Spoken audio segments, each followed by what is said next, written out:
and his philanthropic gift, this wouldn't have been possible, because he put us over the top and made it real.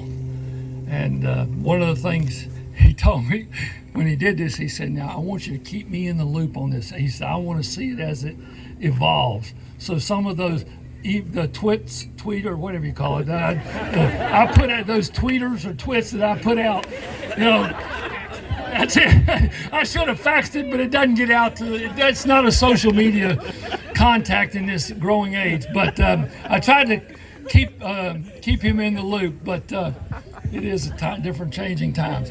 But I'm really excited, really thankful for what Dwight and Christina Cooper did as a family and the commitment they made. And I'd like to introduce them at this point. Thank you so much, Dwight. Thank you, sir. What a great day, huh? So just to put a finer point on a couple of Coach Moon's thank yous, there were some early pioneers in this project that made early donations, and the Askews, the Hursts, the Sabos. Without all those early people that had a vision about this project, this wouldn't have gotten done. So you were an inspiration to me as well, so thank you very much.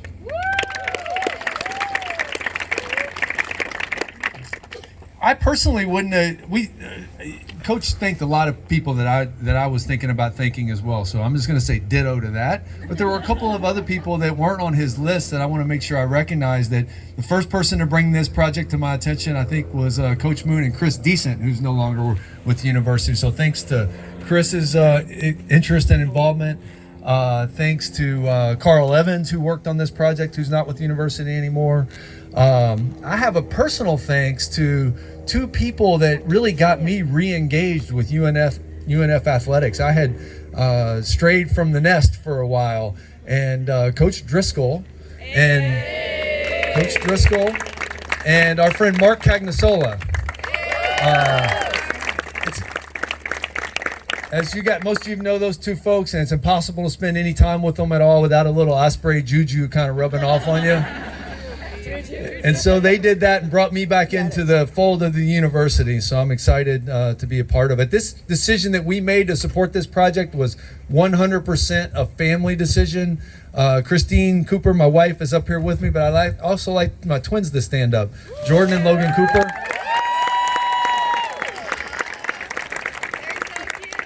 My twins, along with their older sister Peyton, who's a student at Florida State, were just as involved in this decision as the rest of us. That we made a unanimous decision to support this project as a family, so they deserve some credit as well. Thank you, guys. I'd like to take a minute just to share why this project really spoke to our family. Circa 1990, my wife and I had recently graduated from Florida State, and we moved back to Jacksonville so I could become the very first assistant basketball coach in the history of the University of North Florida. And so we came here, we had no team, we had no players, we had no facilities, we didn't have an office, we didn't have a budget. Okay? And so we were first charged with recruiting a basketball team, and we had no budget to do that. So the first thing we did is we went out and asked people for money, and in increments of $100 and $250 and every now and then a $500 gift. We raised our recruiting budget during our first year, which was about $12,000. And so we took that $12,000 and we hit the road. Well, the university was kind enough to give us a car.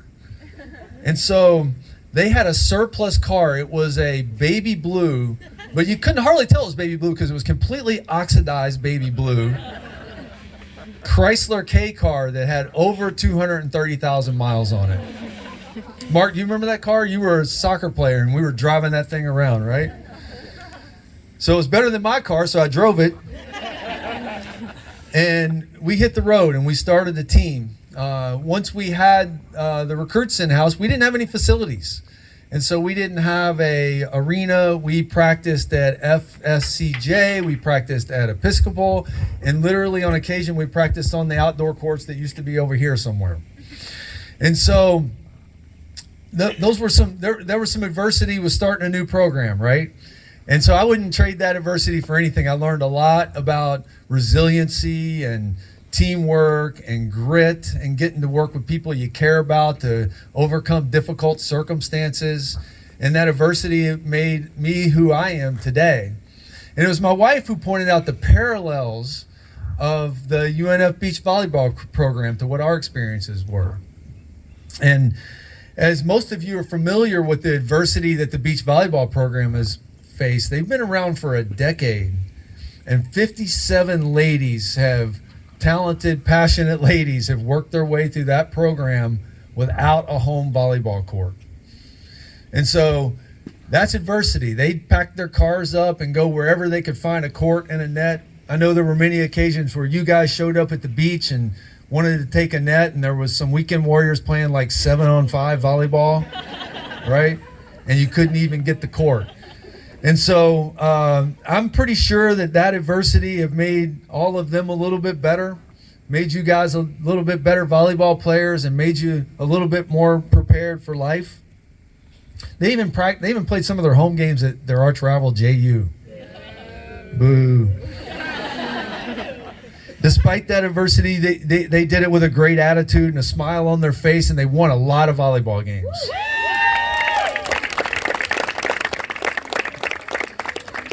So it's time for some of that adversity to end, and there'll be new adversity, and the journey will continue. I'm pretty sure now a lot of people are going to look to you guys to win championships.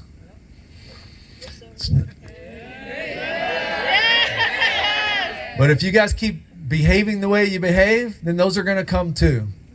And so you guys are pioneers, you're winners. Welcome to your new home, and swoop.